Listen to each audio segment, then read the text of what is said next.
Sir నేను వయసు అంటే ఇబ్బంది పెట్టారంటే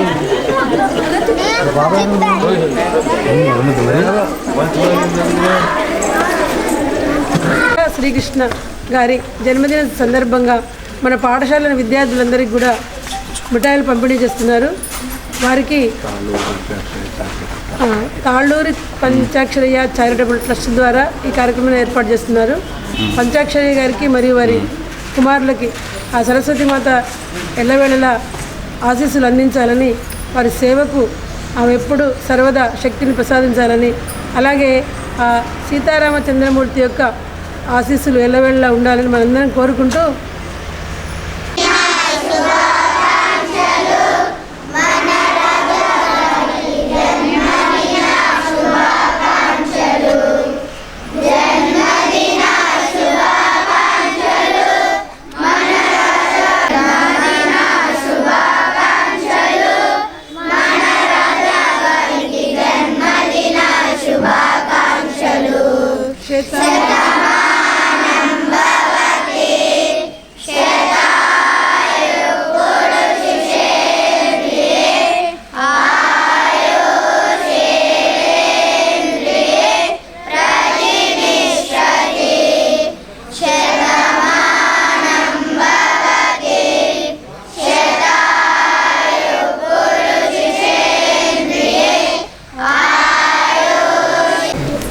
భవ్యశ్రీ గట్టి గట్టి చెప్పు. బాగుంది అందరికి తలా ఒకటే తీసుకున్నాను ఇట్లా ఇంకొకటి రైట్ ఇలా వచ్చాను మీరు అక్కడ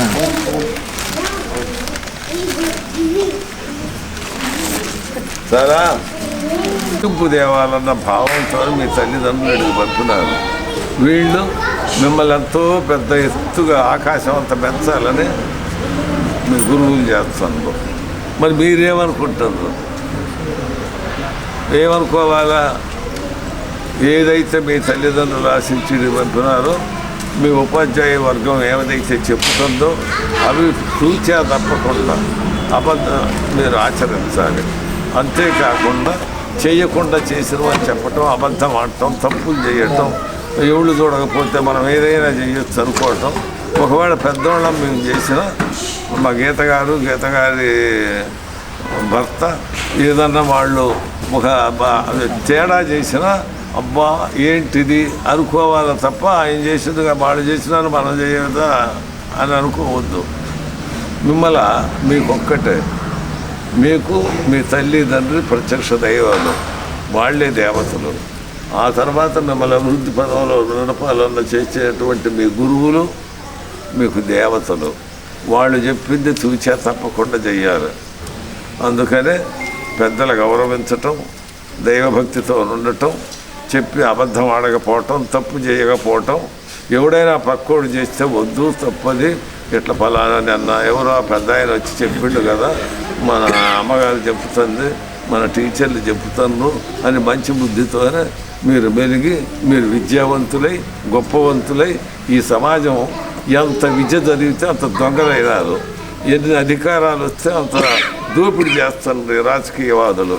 వాటన్నింటి అరికట్టడానికి కంకణం కట్టుకొని ముందుకు సాగి స్వచ్ఛ భారతి నైతిక విలువలు కలిగిన భారతదేశ పౌరులుగా మీ ద్వారా మేము చూడాలని మాత్రమే ఇవాళ ఈ కార్యక్రమం చేస్తున్నాం.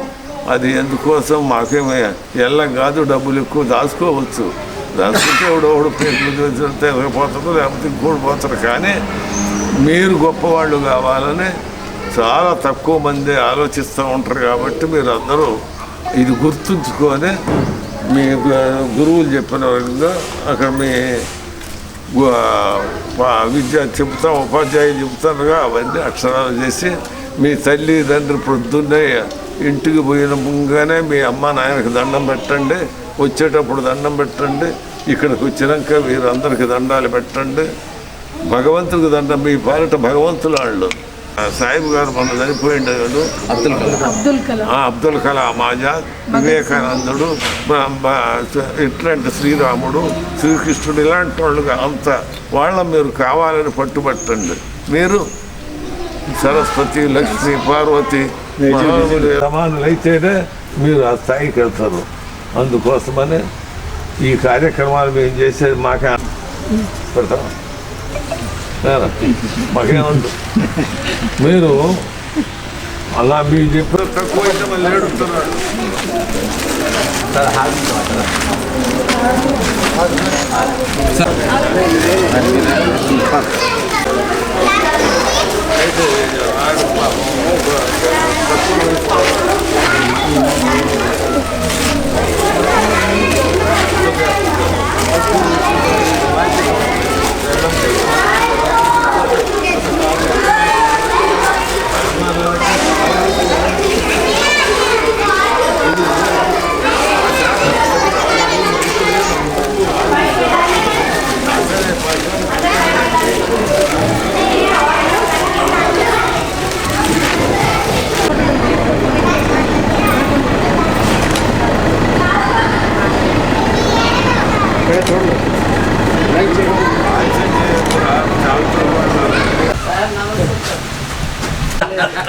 ఈ రోజు బాబు పుట్టినరోజు, నా పెళ్లి రోజు. మీరు ఎప్పుడు దీవిస్తారు నన్ను సార్? మేడం సార్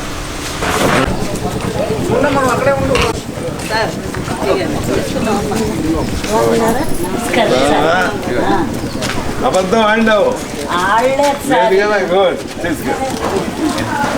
తీసుకోండి.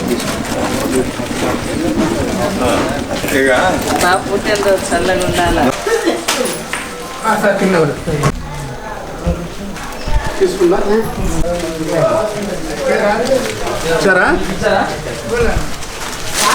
ఇక్కడ సంపద ఏం కాదు సార్, మీరు ఇచ్చేది అమ్మో.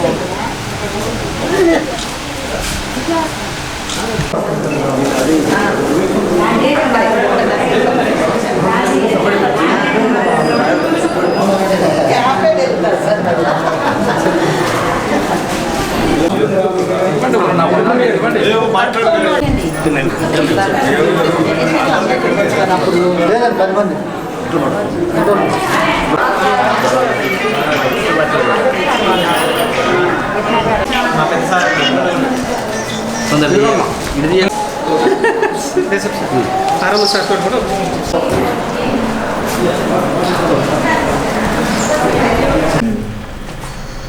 ముందు నిలబెట్టిస్తే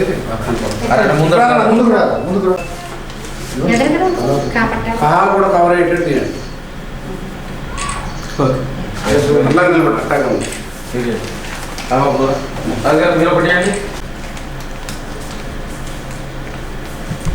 చెప్పిండు కాబట్టి ఓకే. చేయటానికి కారణం ఏంటి? మీ సంశయం. మనిషి ఎప్పుడు కూడా పరోపకారం ఇదం శరీరం అన్నాడు. మనిషి ఇతరులకి ఉపకారం నీకు నీ బతుకు నువ్వు బ్రతుకు, నీ సంపద నువ్వు చేసుకో. కానీ నీతో పాటు ఉన్నటువంటి వాళ్ళు, దానికి అధోగతి అవకాశం లేనటువంటి వాళ్ళకి చెయ్యూతను అందించాల్సిన అవసరం ఉంది. అందుకనే పరోపకారం ఇదం శరీరం. ఈ శరీరం కేవలం నీ కోసమే కాదు, ఇతరులకు కూడా ఉపయోగపడాలి. దాని ఫలితమే ఇది. అయితే లాభం ఏంటండి? అందువల్ల ఏంటి లాభం అనే అనుమానం కూడా ఉందా మీకు? ఉంటే ఆలోచించండి. ఇవాళ ఈ మనుషుల్లో ఇన్ని రకాల మనుషులు ఎందుకు ఉన్నారు? నాకు ఈ కారేంటి, నాకు ఈ మనుషులేంటి, నన్ను మీరు అడగటం ఏంటి? మిమ్మల్ని అందరినీ కూడా మీరు కూడా కారులో కూర్చొని ఆ రకంగా చేసే పరిస్థితులు మీకు ఎందుకు రాలేదు? నేనేమన్నా 4 చేతులు ఉన్నాయా? నేను విద్యావంతున్నా? మీరేమైనా కోట్లు సంపాదించన్నా? ఎందుకు లభించింది నాకు అది? పూర్వజన్మ సంచితం. పూర్వజన్మ సంచితం అంటే ఏమీ లేదు. నువ్వు వీళ్ళ కష్టపడి ఇవన్నీ చేస్తున్నావు కాబట్టి దీనివల్ల నీకు వచ్చే లాభం ఏంటంటే, దీనికి నీకు వచ్చిందా 10, 5, 100, 50 వస్తే అవి నీ భార్య పిల్లలు నువ్వు జీవించడానికి పనిచేస్తాయి. అదే రకంగా ప్రతి మనిషి కూడా మనిషి జీవనంలో ఇప్పుడు సిద్ధులు గారు ఉన్నాడు, గొప్పోడు ఎట్టయిండు, ఆయన చేసుకున్న ఫలితం. అందుకని ఎవళ్ళు చేసుకున్న సంపద, ఎవళ్ళు చేసుకున్న పని వాళ్ళకి ఎట్లా వస్తుందో, ఎవళ్ళు వండుకున్నది వాళ్ళు ఎట్ట తింటారో, ఎవళ్ళు చేసుకున్నది వాళ్ళు అనుభవిస్తారు. ఆ వ్యత్యాసమే ఇవాళ అసలు అట్టుండటం మీ ముగ్గురులోనే తేడా ఉంది. ఏంటి కారణం? మీరు ముగ్గురు ఒకే చదువు, ఒకే మనిషి, ఒకే బుర్ర, 2 చేతులే, 2 కాళ్ళే, 2 కళ్ళే, అన్నీ ఒకటే. కానీ జీవన విధానంలో తేడా ఎందుకు వచ్చింది? అందుకనే మనిషి యొక్క జీవన చర్య ఎట్టుండాలంటే నీకు నువ్వు చేసుకుంటూ ఇతరులకి సహాయం చేసే స్థితి నీకుంటే భగవంతుడి అత్యధిక స్థానంలో తీసుకుపోయి పెడతాడు. మోడీ టీ అమ్ముకున్నాడు కదా, కేసీఆర్ వాళ్ళ దగ్గర పని చేసుకొని చంద్రబాబు దగ్గరనో ఎన్టీ రామారావు దగ్గరనో తిరిగినోడు కాదా? ఎందుకైనారు వీళ్ళు? ఎట్ట గొప్పవాళ్ళు అవుతారు? చంద్రబాబు ఏంటి 2 ఎకరాల భూమి ఉండోడేగా, ఎట్టయిండు?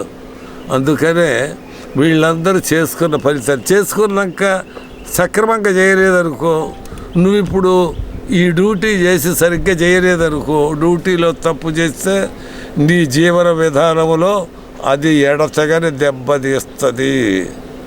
ధర్మం, అందుకని ధర్మము, నిజము, న్యాయం, అబద్ధం ఆడకూడదు, ఇతరుల సొమ్ము తినకూడదు, తప్పు చేయకూడదు అని అనుకోండి. ఆకలైనప్పుడు తిని అది వేరే విషయం. ఆకలి అయితే ఎవరు దాన్ని ఆపు చేయరు. అందుకనే అవసరం లేకుండా దాచుకోవటానికి దోచుకునే వాళ్ళు ఈ సమాజానికి దొంగలు. అందుకని నిరూపించటం కోసం ఇవే చిన్నది ఏముంది, మా అబ్బాయి ఏదో ఉంది కాబట్టి వాడు బాగానే సంపాదించుకున్నాడు కాబట్టి ఒక 50,000 1,00,000 పెట్టి ఇవన్నీ ఏదైనా చేయించితే బాగు అని అనుకొని చేయటమే తప్ప పూర్వజన్మ సంచితం నువ్వు ఇవాళ చేసిందే రేపు అనుభవిస్తావు. ఇవాళ 4 రోజులు చేస్తేనే కానీ నీకు జీతం వచ్చేది. ఈ జీవితం చేస్తేనే, జీవితంలో మంచి పనులు చేస్తేనే మళ్ళీ జీవితంలో నువ్వు గొప్పడు అవుతావు. మీకు ఈటీవీ 9 టీవీ పెట్టినోడు మీకన్నా అర్భకుడు, దౌర్భాగ్యుడు. ఎట్ట గొప్పడైండు? చేతుంది. చేతతో పాటు గుణము, ధర్మం, నీతి, న్యాయం. ధర్మం తప్పకూడదు. ధర్మం చాలా గొప్పది. అయితే మాకు తెలవదండి అంటవా? తెలుసు, నీ మనసులోనే ఉంది. నీ ఆత్మ పరమాత్మ 2 ఉన్నాయి నీ మనసులో. ఇప్పుడు అయ్యగారి దగ్గర మనం తీసుకుందాయా, తీసుకోకూడదా? ఉందా? ఉంటే మట్టుకే మళ్ళీ దొరకడు కదా. పరమాత్మ ఆత్మ 2 చెప్పుతాయి. అవి గమనించి మన జీవన సౌలభ్యాన్ని సరిగ్గా చేస్తే మీరు రేపు గొప్పవాళ్ళుగా మీ కుటుంబం, మీ వ్యవస్థ బ్రహ్మాండంగా నడుస్తుంది.